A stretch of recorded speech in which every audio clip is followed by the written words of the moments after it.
શ્રી વલ્લભાધીશ કી જય. મંગલાચરણ. મંગલાચરણ એટલે ઈષ્ટદેવના નામનું સ્વરૂપનું સ્મરણ, ઈષ્ટદેવનું ધ્યાન અને નમન કરવાની પુણ્ય પુરુષોની એક પરંપરા પદ્ધતિ છે. શીશ નમાવી આશીષ મેળવવાનો આ સિદ્ધ પંથ છે. પૂર્વના અનેક પાપોને કારણે દરેક શુભ કાર્યમાં આવતા આવા વિઘ્નો પ્રભુને પ્રણામ કરીને પ્રતિબંધો અને અંતરાયને દૂર કરવાની એક પદ્ધતિ છે. શુભ કાર્ય હેતુ આરંભમાં અર્થે સંકલ્પ કરવાની, શ્રદ્ધાના દીપને પ્રગટાવવાની પ્રાર્થના એટલે મંગલાચરણ.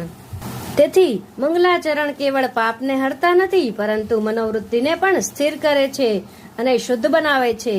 હૃદયમાં સ્નેહ, શ્રદ્ધા, ઉત્સાહ લાવી ઇન્દ્રિય અને અંતઃકરણને પવિત્ર કરે છે.